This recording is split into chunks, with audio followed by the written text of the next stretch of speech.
Steve, you saw Point Break, and Charlie, you saw Night and Day. Yes, I did. Both action-packed films with very attractive actors. I assure you, mine was thoroughly action-packed. I'm assuming that yours was very wet. Yes. Very, very just moist. Wait, are we talking about me or the Yes, film? yeah, uh-huh. Yes to both. We can find out exactly the scale of the wetness on the other side of this intro. Are you ready for Movie Versus? Welcome to Movie Versus, the podcast where we pin two terrible movies in an all-out battle for the best of the worst.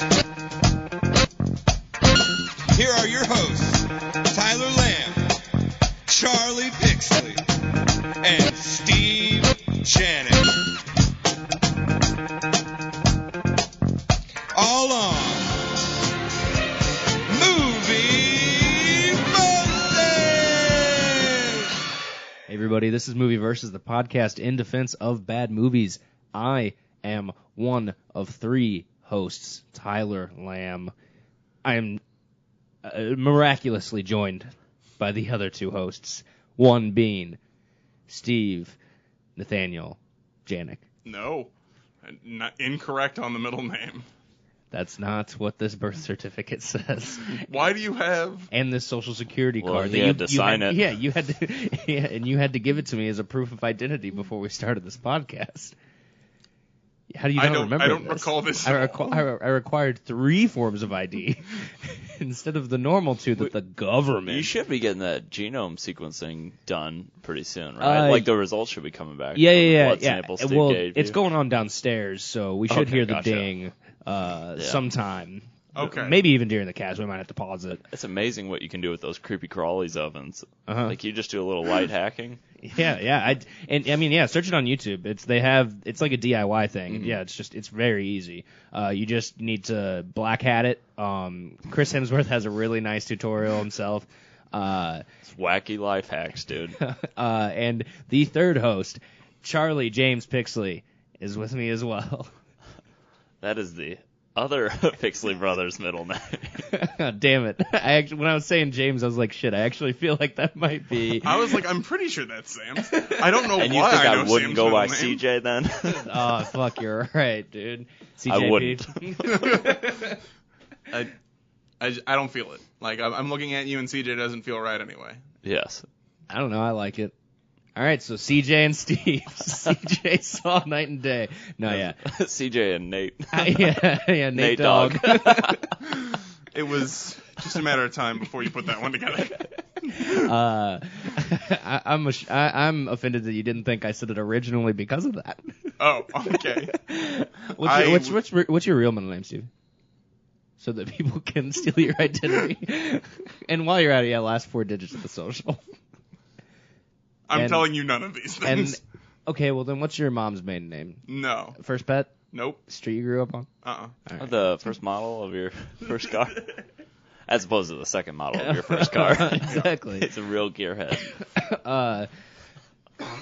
So, on this episode, we talk about movies. And Steve, you saw Point Break, and Charlie, you saw Night and Day.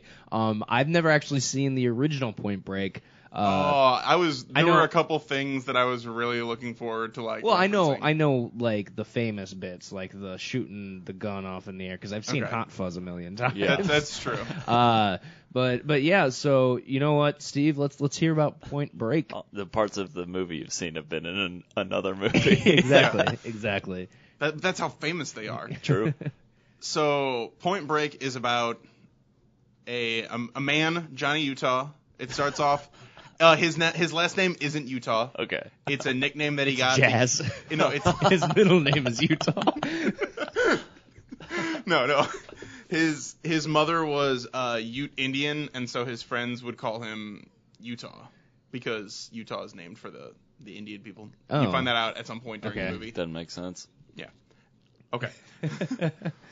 But he was like a real extreme sports fanatic, and the movie starts... Wait, hold on. Indian or Native American? Native American. Okay. All right. Okay. So he at the very beginning it shows him with his friend.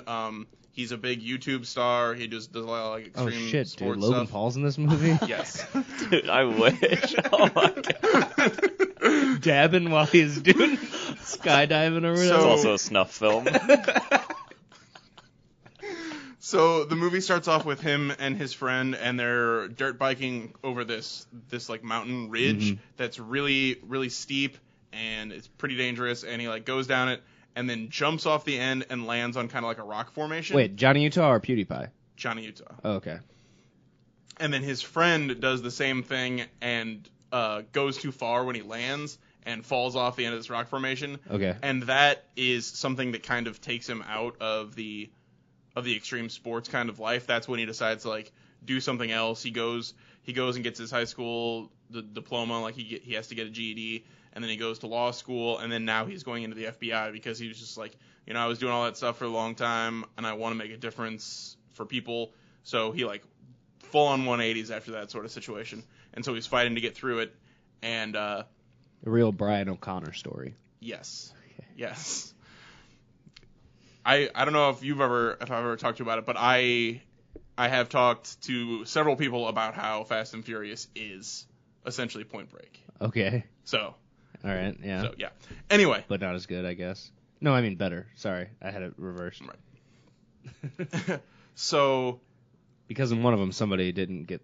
Somebody ordered the tuna in one of them. well, yeah, of course somebody ordered So. tuna. Anyway, so he Yeah, they order egg salad in this. they're It's these- gross. there are like the egg salad. FBI is like researching some these things, like these guys break into a diamond company and steal a bunch of uncut diamonds, like $100 million worth of uncut diamonds, and then they also release a bunch of cash that's being transported somewhere, and at the same time, like they do something, but like the FBI doesn't realize that it's like an extreme sports thing. Like they definitely clearly see the extreme sports connection because when they steal the diamonds are being counted on the 100th floor of this building. They take dirt bikes up there, and then they jump out the windows and parachute off the building. Hell They yeah. And might- this is a group led by Jenna Hell yeah. Marbles. No. Oh, okay. No. Stop just saying YouTube stars because I said YouTube star. Philip DeFranco?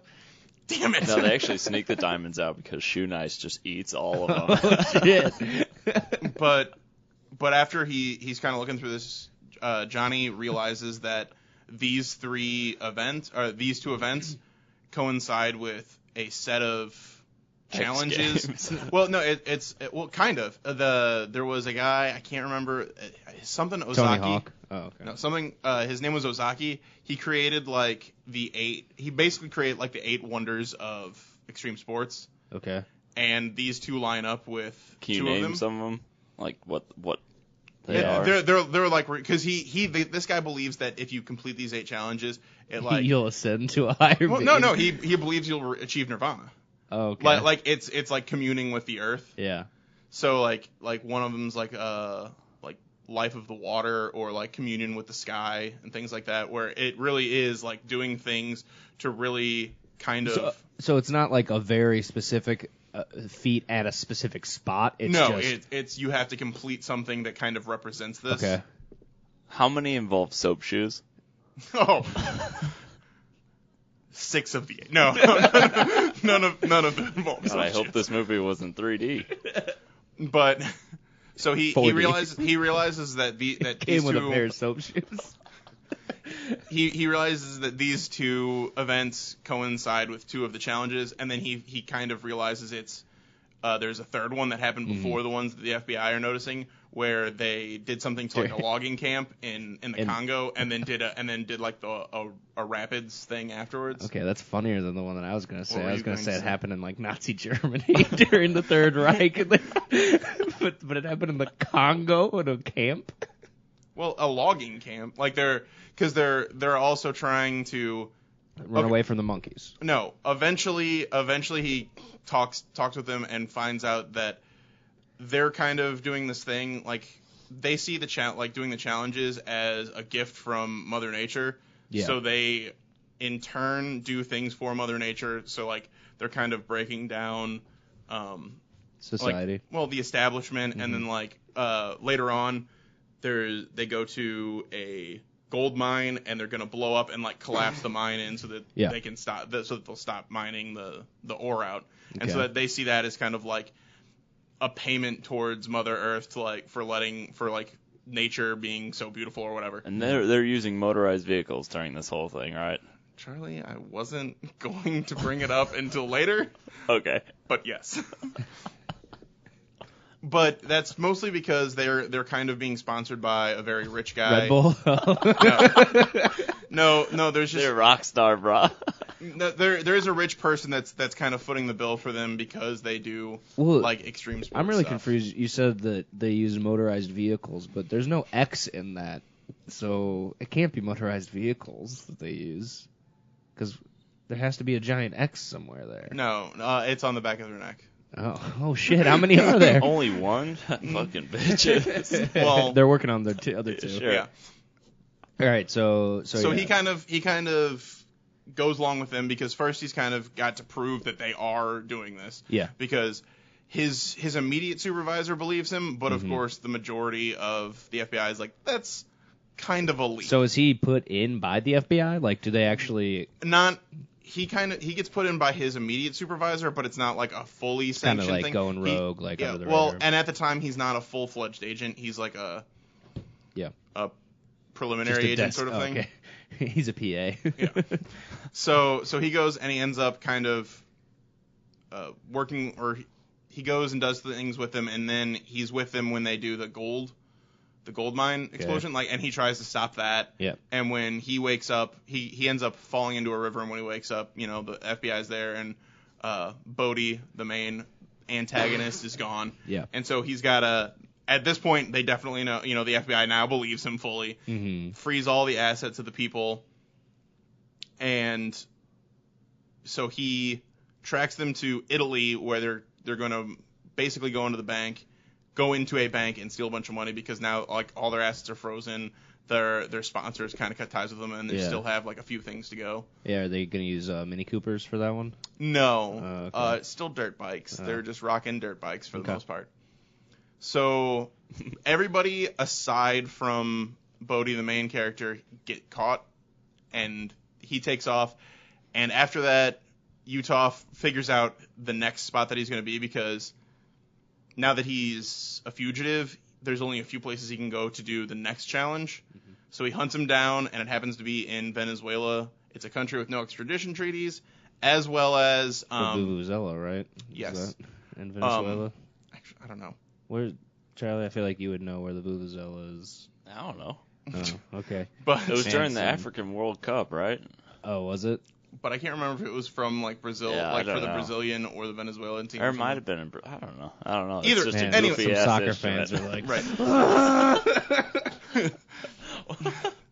Anyway, he tracks him down. He tracks him down to this place, and it's a free climb up this sheer cliff, and it's pretty intense scene of them climbing and him chasing him up the mountain. And they get to the top, and the last challenge is one that no one had ever figured out. It's called the ultimate symbol of trust or something, and he ends up falling backwards off the waterfall that he basically just climbed up, and that's the sign of trust that nature kind of takes you, sort of thing. okay. And he wakes up at the bottom of the waterfall. Johnny Utah wakes up at the bottom of the waterfall because he tries to catch him. Yeah. And he's just gone. And he's like, well, I'm pretty sure, everyone's like, he's dead. He's just dead. And that kind of is part of the ending. Well, you haven't seen the original Point Break, so it's kind of hard for me to compare these two. Anyway, so earlier when they met, Utah kind of screws up the fourth challenge, which is a big surfing thing. There's a huge waves are coming in from some tropical storm, and Johnny Utah ruins that for him. He is about to die, and Bodhi saves him, so it ruins the fourth challenge. So basically, he knows later that when something that's similar kind of comes up, that he'll be there if he is alive. Yeah. And that's when he goes to catch him at the end, but he ends up letting him go for the final challenge to achieve Nirvana. and it's very similar to how the original one ends. He like lets him go out because it's like these giant waves that only happen like once every decade or so. That scene from the original movie is at the end? Yeah. Oh, I did not. Where he like lets him go out, and then he just knows he's not. I figured that was like the come halfway point, like the act break of Act 2 or whatever. Nope. Oh, okay. Oh, that's pretty much it. He realizes that he's just like, he does have some like good ideas about like the whole communing with nature thing, and he just kind of lets him have his moment. And do you get to watch him ascend to the heavens? Yes. He rides the board, and then a light shines up out of the water and takes him straight to heaven. Okay. I'm assuming that when you finish the what were they called again? The feats of Nirvana? Yeah. I guess the challenges. They're just they refer to them as challenges. Well, I'm assuming because you said nobody knew for sure, like they had to figure them out. So did they get like some type of like message afterwards or something, or they delivered a? No. Okay.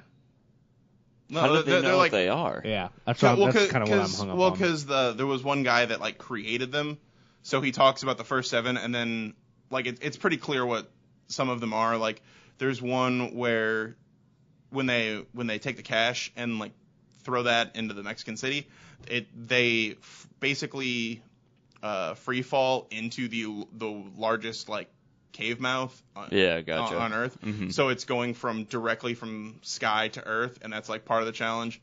So it's things like that where the name kind of implies the thing that you're supposed to do. Sure. And then it's kind of open to interpretation, and you just kind of go as big as you possibly can. So the guy that came up with them or created them, had he done them all or no? He died at 3. Okay. I thought you were going to say he did them all 7? and he died. There are 8. There's 8. Okay. He died after accomplishing the 3rd. Oh, after accomplishing it? Yeah. Okay, I thought you were saying he died during.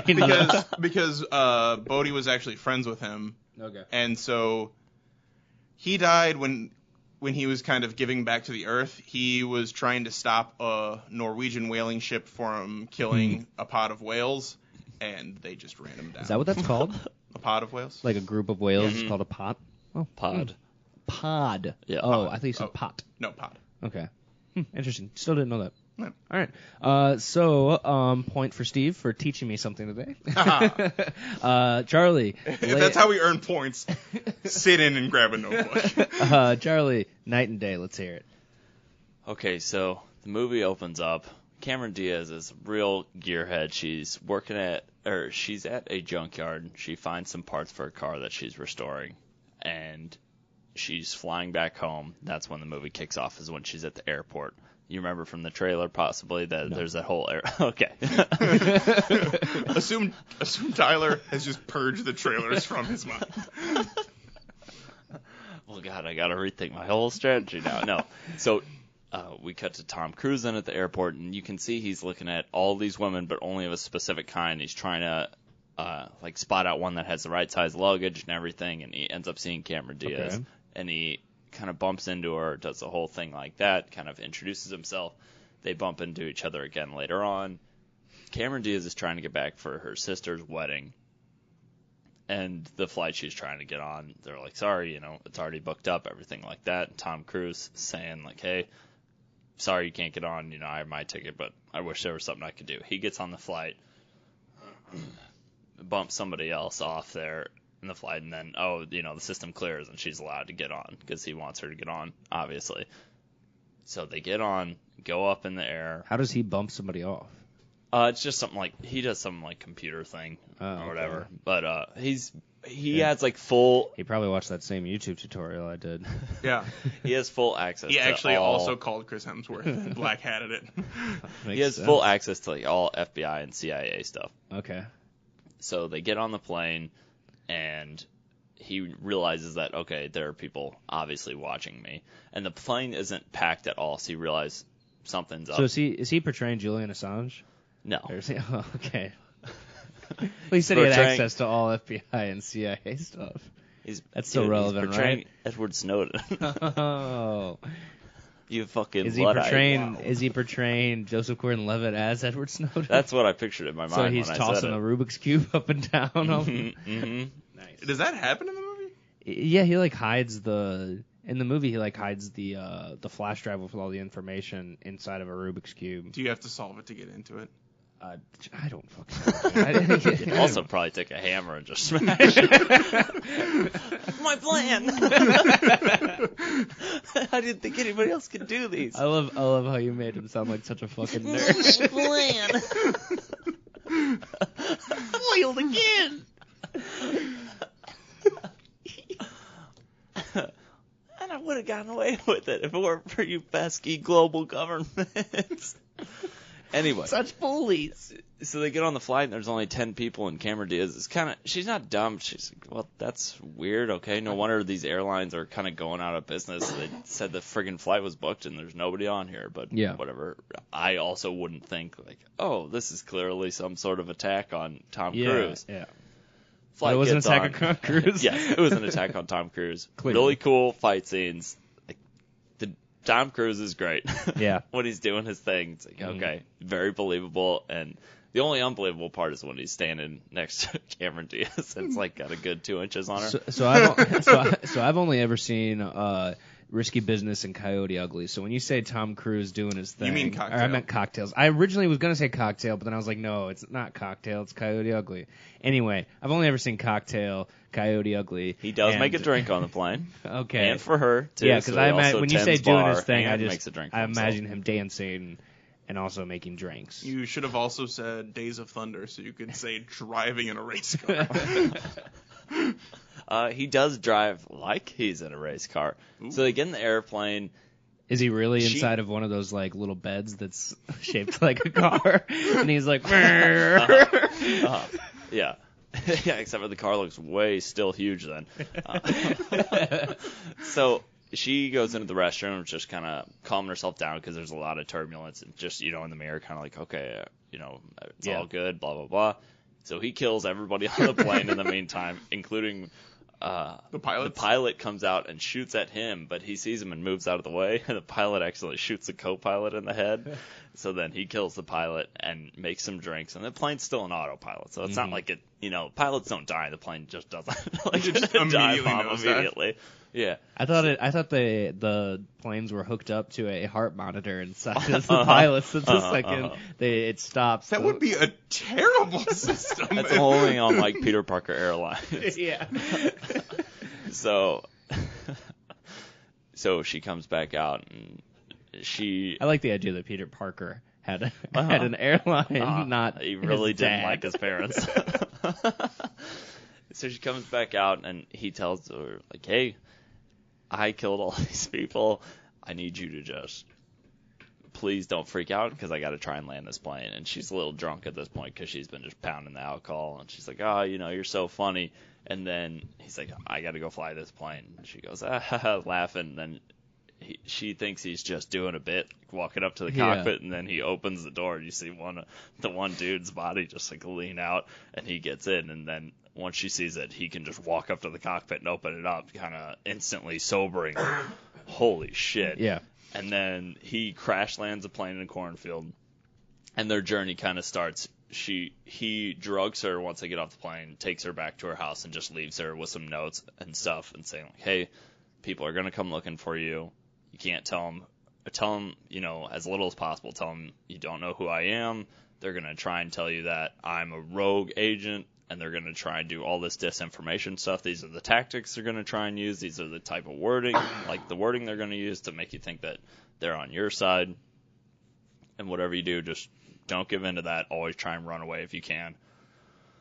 So then she wakes up and tries to go about her normal life. Of course, those guys come and pick her up and are trying to do that whole thing. And he just keeps going and tries to get her. So they eventually get together a couple times, go back apart, but then the real part of the story, what happened to cause everything. So you kind of thinking, at least I am, like, why the fuck is this even going on? So the plane thing is a setup that Tom Cruise and what's that other guy's name? the guy that we saw in the trailer who played the bad guy, Hector Hammond in Green Lantern, Sarsgaard. Yeah, I think it's Sarsgaard. Peter Sarsgaard. Yeah. So those guys were working together, protecting this one kid. He's not really a kid, but a young adult. The kid was inside of Nicole Kidman. No, fuck, damn it. Inside of Cameron Diaz's Bruce luggage. Willis. And that's why he was looking for the right luggage, because he knew that the kid was the kid was actually Breslin. Spencer Breslin. Spencer Breslin. There we go. No, the kid is Paul Dano though. Oh shit. He is very good in it. And I didn't. He wasn't. Wait, really? Yes. That's like how young? He looked in his 20s. Oh, I mean, okay. they say kid, like he's still a young adult. Yeah. Right. He looked like he was probably playing his 20s, young 20s, but probably mid, late, maybe. And then this is the scene that got like super famous and got memed a bunch, where Tom Cruise tells him he'll drink his milkshake because he's like acting up at a Johnny Rockets. Yeah. Johnny Rockets. So Paul Dano plays a kid who's developed some battery that has. Steve has now done like a double take at me for the Johnny Rockets name drop. He's developed a battery that isn't infinite, but it's just stores power unlike anything I've ever seen. Like a little battery that can power a city for. So this lines up with acrimony. Damn it. Sure. Except for it's not like infinite. They say like, that's not possible. It's just it's really good at storing power. They finally figured out how to get the most out of the setup that they can. Yeah. So Sarsgaard's character decides like, no, I'm gonna take this thing and I'm gonna fucking sell it because I'm gonna be like the richest person in the world. Yeah. So Tom Cruise's character decides, no, we gotta first of all protect this kid because now he's gonna become like the most valuable person in the world. Yeah. Right. And he also keeps a battery because he wants it to go to a good situation. So Sarsgaard's character had set him up to make it look like he went rogue and is trying to sell the battery himself. So now Sarsgaard has the entire FBI and CIA on their side to try and hunt down Cruise. So when you're saying that the plane thing was a setup, it was a setup by Sarsgaard. Yeah. So, okay.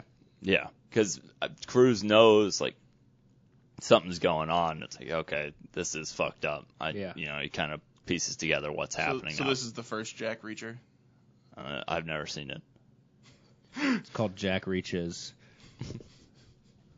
It's Around. the prequel. The prequel Jack Yeah, Reaches. because then he becomes the Reacher in the subsequent movies.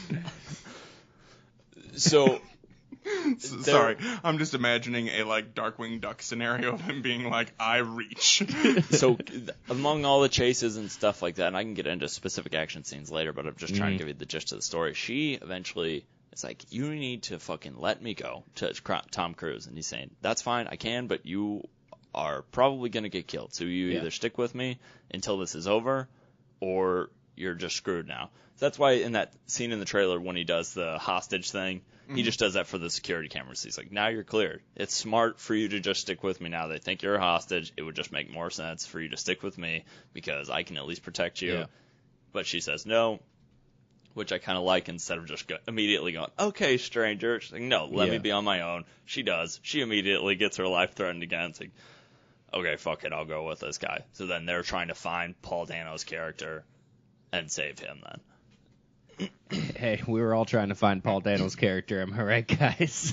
He was lifeless. Just in general. That's sad. He didn't read the script. And in the movie Click, David Hasselhoff plays Adam Sandler's boss. Yes. I think. Yeah. That is familiar. a true statement. So, Charlie, in your movie... Well, I saw the Broadway production, at least. And, Charlie, in your movie, what casting was made as a punchline? And, Steve, this will also go to you as well. Damn it, there were more people in this, too, that I was trying to remember. More stars than I was thinking. Yeah. Gal Gadot is in it. And she plays... like a supermodel, so I guess that's kind of the joke. I gotcha. She's attractive. Ha ha ha. And he goes to grab her head to kiss her and like almost breaks her neck. to twist her head jaggedly and then like say something into her ear. It's like, oh my god! But she has like a microphone. Okay, yeah. I thought he was just going to kill her at first. He recklessly kills a lot of people in this movie. The action scenes are really well done. Okay. Entertaining.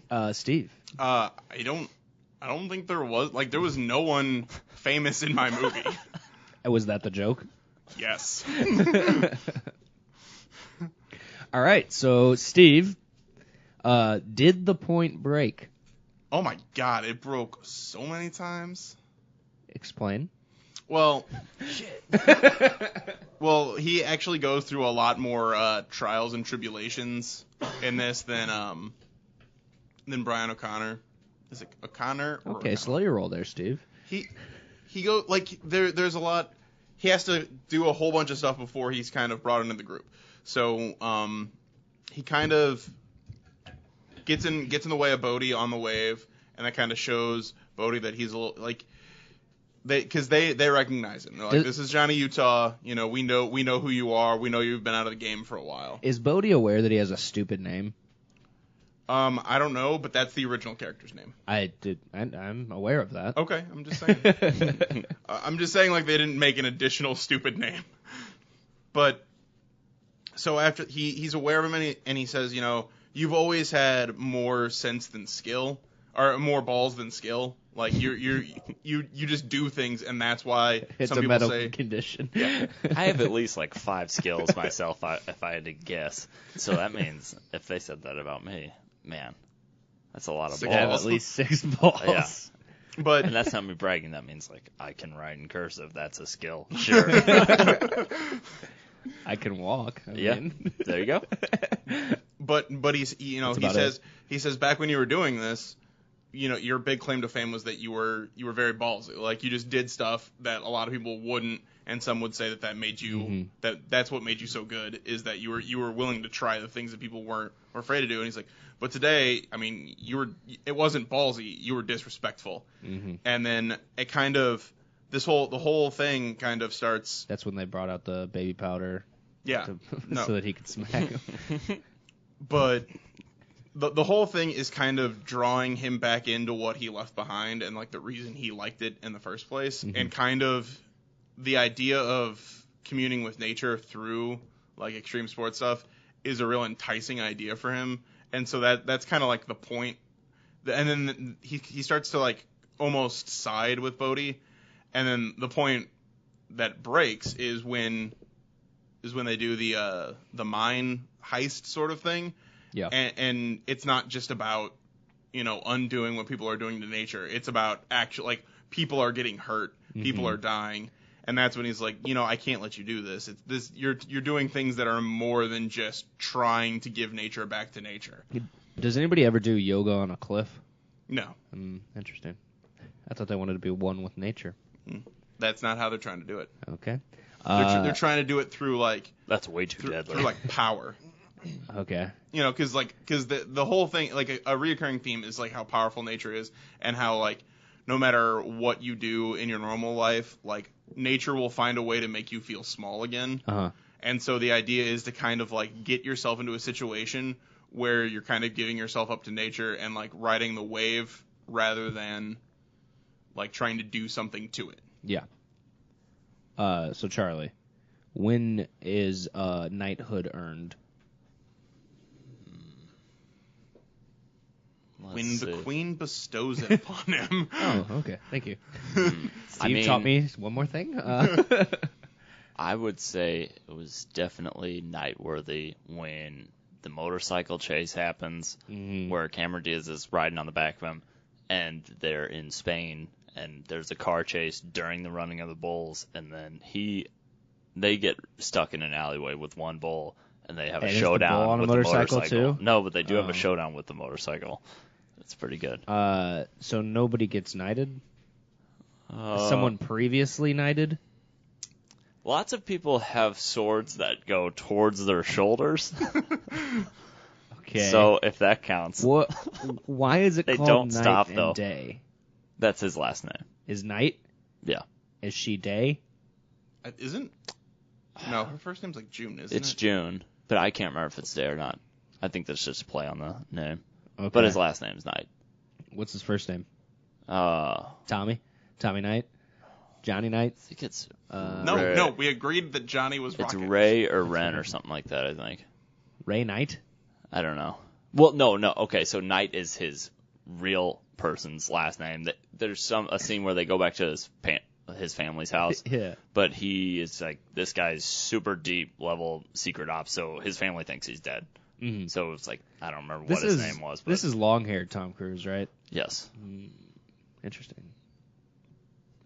Not like super long, not like the real long hair that he ever had, but Not it's Mission definitely Impossible like too long? a little shorter than that, I believe. It looks good though. All right. Well, those are actually all the questions that I wrote about for you guys. So, do we have any final thoughts? Any wrap up to final arguments? So I was gonna. Now is as good a time as any to bring it up. The scene where he realizes that. Okay, so when they blow up the gold mine and Johnny chases Bodhi through the jungle for a little while and they end up crashing in a river. He's kind of like on the ground, all messed up, and Bodhi's standing above him, and Bodhi says, you know, when we first met you on the boat, like when we were surfing the very first time, like we all knew you were a cop. He's like, so then why did you let me do all this? And it's like, we thought we could save you. And I know it sounds like corny, but like it's once again like him coming back to extreme sports after being away, and the idea that and it's clear that he was kind of going towards that direction where he really liked living a little bit more simply, because they like live in the mountains in like this cottage sort of place. I don't know if it's where they stay all the time, but they do have that, and that's kind of like one of their kind of home bases. And you can tell that he's like really kind of intrigued by the lifestyle, but at that point he's still kind of torn between what Bodhi's doing and what it kind of represents, because he likes what it represents, but inner conflict. But he's really upset about like the way it's going about, and that's when he screams and shoots into the air as Bodhi leaves. The famous screaming, shooting. But in the original, it's at the end of the movie. Yeah. Okay. Yeah, that scene's at the end of the movie.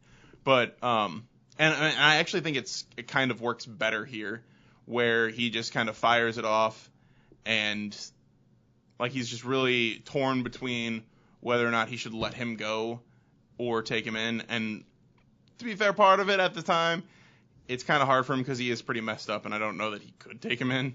Yeah. So then that makes it even worse, because then it's like, do I just kill him? Yeah, or do I let him go? You could probably yeah. shoot him still, but it's like. And because if he just shoots him and doesn't kill him, then he's probably going to kill Johnny. Like that, Yeah. It's not going to go well. No. So I don't know. The whole movie I thought brought in a good element of this whole fight within Johnny, because like in the other one, it doesn't happen. Like Johnny gets into the idea, but it's not about something bigger. It's just like, man, it is kind of nice to not have to like be beholden to the man. Like they're just stealing money and then just doing whatever they want and having fun. Like this is more about something bigger than just getting money and getting away with it. Okay. Charlie. Okay, my two biggest things I would say about this movie is that the action is really fun. I actually watched this, started it this morning, popped my feet up on the table, and the clock flew by for the hour that I had to watch it in the morning. And then later on, it was good. It actually kept my attention. I'm glad that I watched it. And the second part is that not only I knew going into it, like, okay, Tom Cruise is one charismatic motherfucker, very charming, very good, in a good movie. I mean, I was wondering why you had that Scientology pamphlet with you. Well, I was going to say that for after there, but really, if I want to broaden the reach, I mean. Well, you get a discount for every person you convert. Yeah. You get a discount for the for your e-read. He is super talented in both the physical aspects, but also just comedy timing wise. It's called an e-read, right? Yeah, e-reader. Yeah. So is it just like that Game Boy add-on? where they you remember it's that? just a Kindle. The little. I know exactly what you're talking about. Where you get little cards and it scans the card. Yeah. But also, God, that was an awful accessory. it had been so long, so I had kind of forgotten that Cameron Diaz is really good too. Yeah. I think she's underrated. And now, granted, I haven't seen her in a lot of things, but the things that I've seen her in, she's always been good. And she's pretty believable in this role. Not really as annoying to me as what I felt like the trailer kind of presented. Okay. And she does start to handle herself towards the end, but it's not the level where it's like, oh my God, now she knows kung fu. Yeah. But I mean, she's definitely more situationally aware by the end and things like that, realizing like, okay, I need to have my fucking head in the game instead of earlier on where it's just like, what the fuck do we do? But they were very captivating. Like, I really enjoyed watching it, and I think those two are mainly the big part of it. The story had a few twists and turns that I wasn't expecting and everything, but it wasn't anything like mind-blowing, but their performances alone made it fun enough.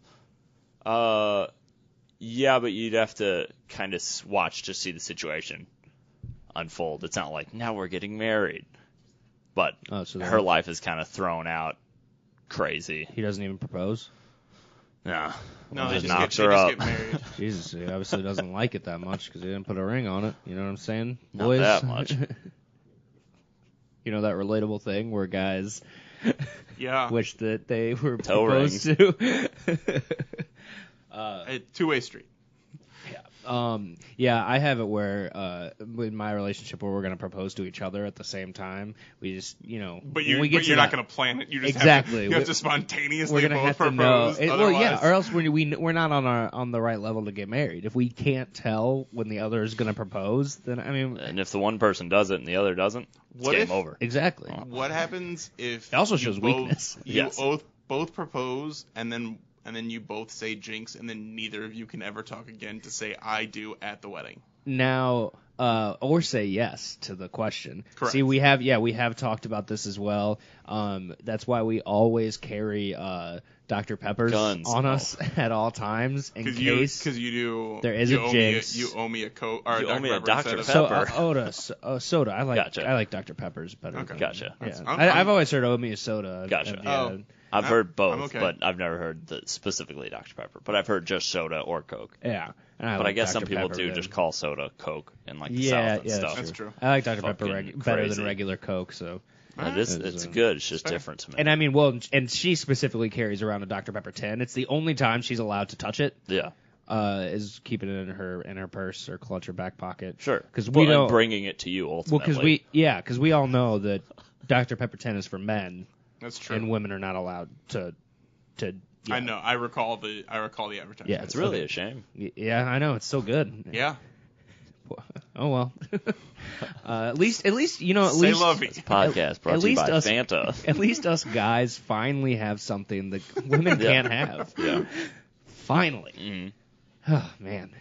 It's true. We don't have enough. So now that ad is done, I guess I guess I got to give a verdict. So We just end an episode sometime without even yeah, doing just it a moving on. sentence. Well, We're see you done, guys next week. So here are the Rotten Tomato scores. What's real thoughts, guys? What do you really think? They both sound like they have they both sound interesting in a way, if that makes sense. Like neither sound like they are really that good. Sure. That's how you're gonna play it. But they both sound like they have like fun moments or like because Definitely. they both have a lot of action. Oh yeah.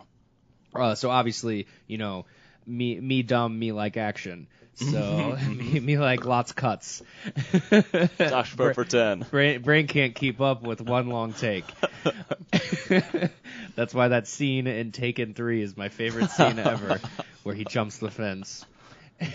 Are you sure Yeah. it wasn't a shark? Yeah, he jumps. Yeah. He jumps that fence. Well, yeah, he Slowly climbs. sort of rolls his body up and over. I don't know, man. I thought that was pretty intense.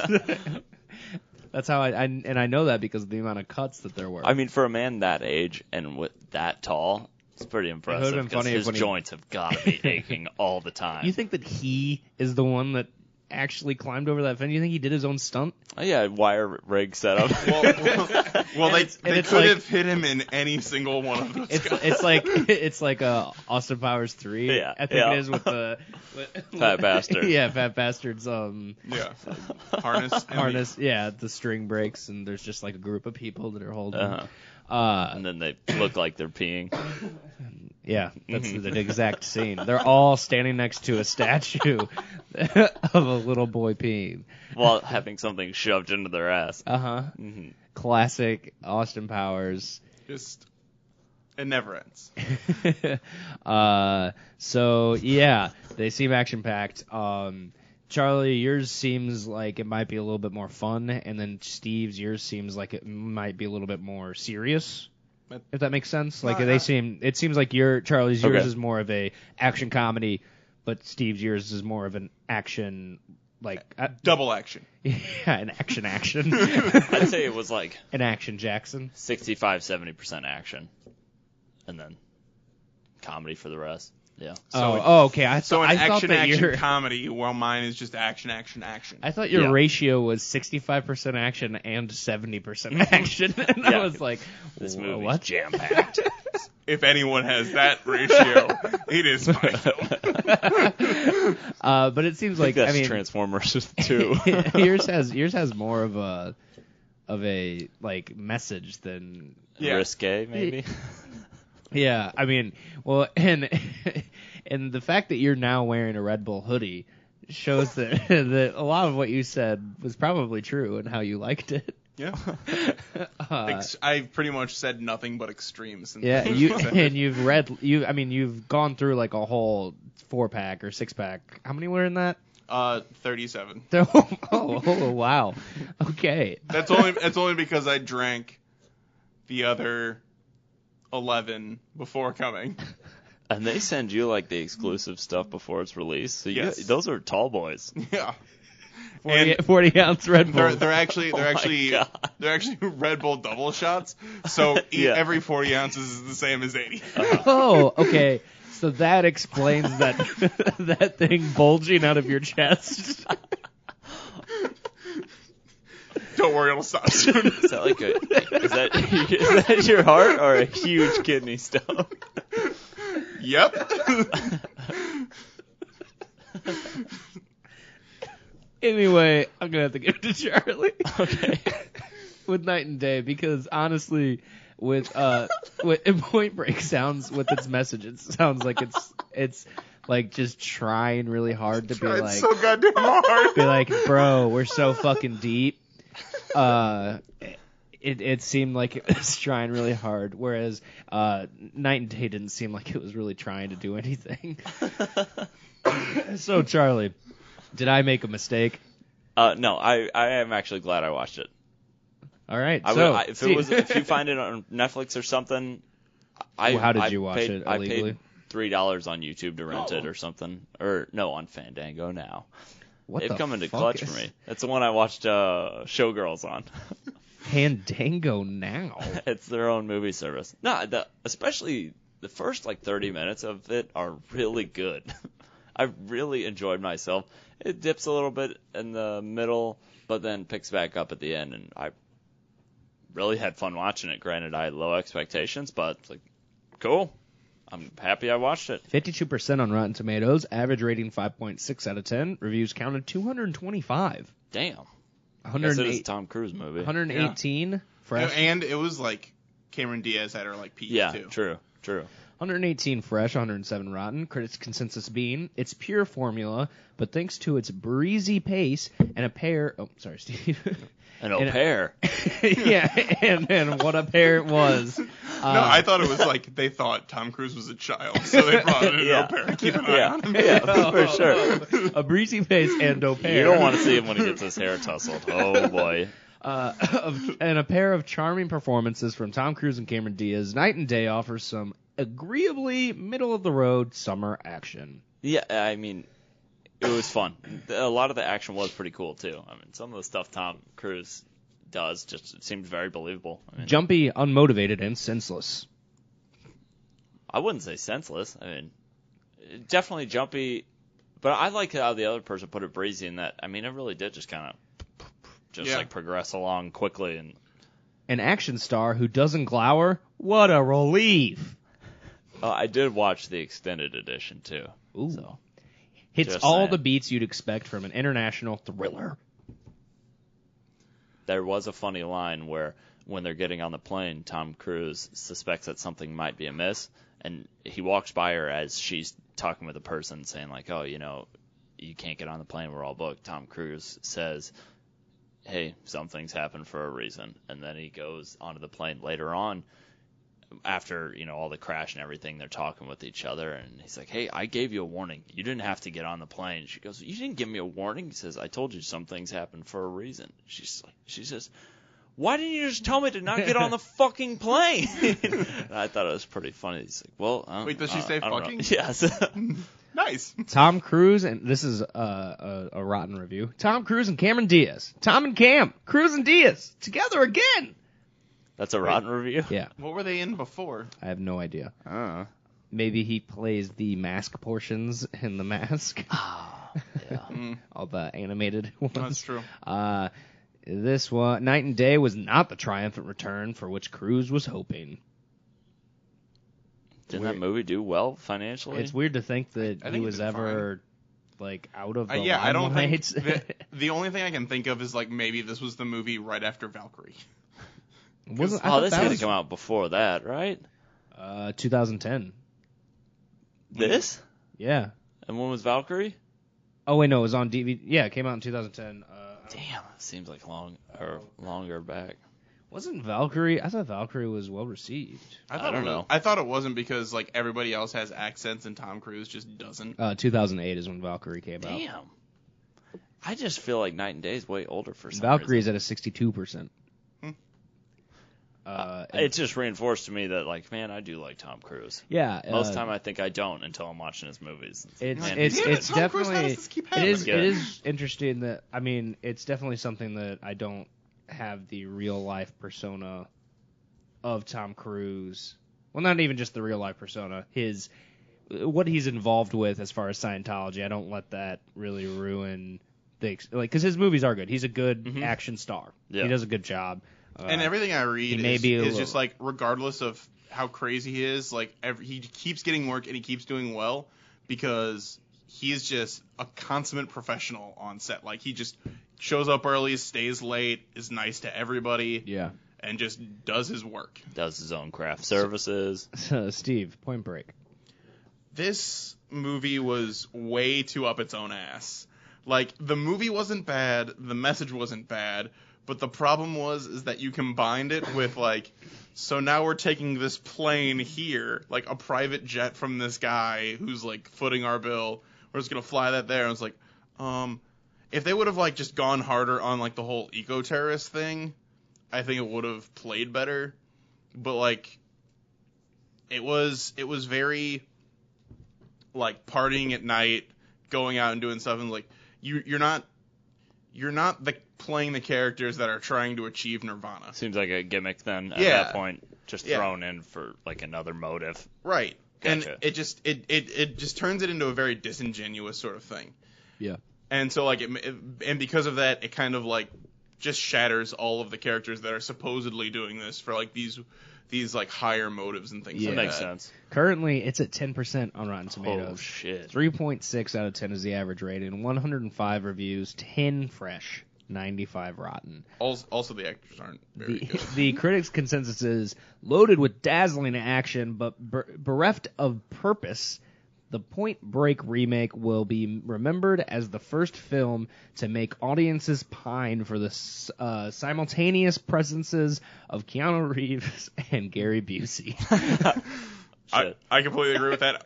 Please tell me there is at least one review that says, "What's the Point Break?" Well, this one says Point Break is a disaster. Close. This positive review says it's actually enjoyable as a stupid movie.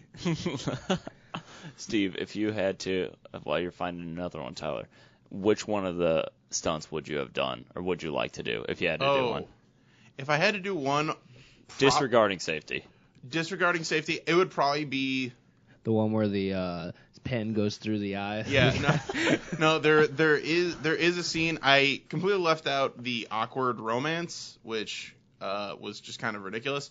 But there's a scene where they kind of go diving at night, and that would be cool. But like just any of the water ones, just because I like the water Gotcha. stuff. Huh. Okay.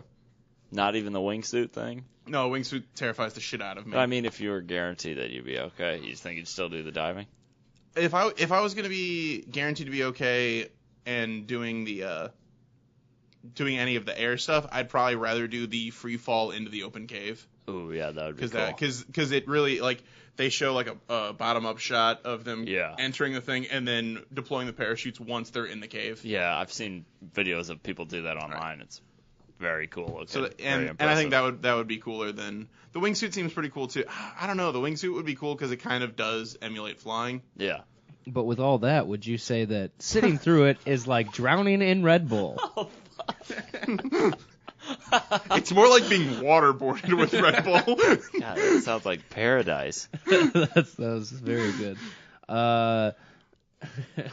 Thanks for giving me all that time to find that one. And I was curious. This is I can't find one that's playing on the title Point Break, but the first Point Break rode the Big Kahuna.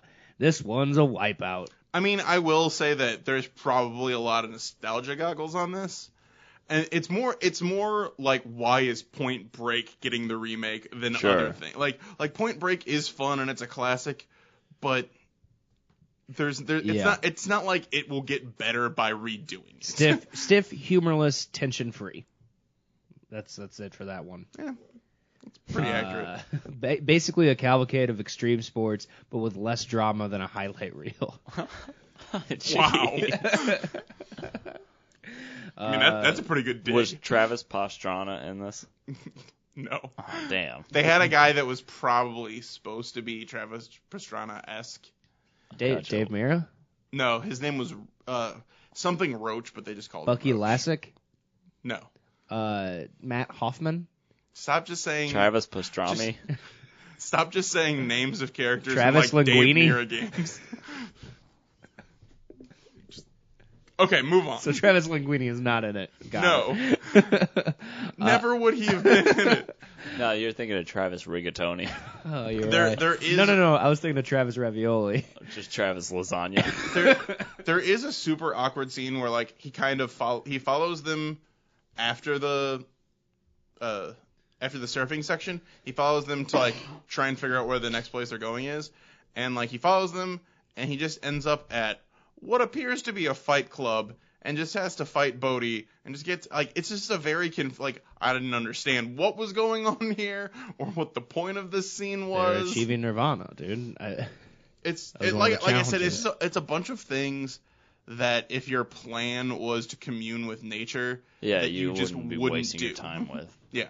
So, and then that would also make you think like, wow, this reminds me of Never Back Down. Man, this movie's way worse than Never Back Down because that movie's great.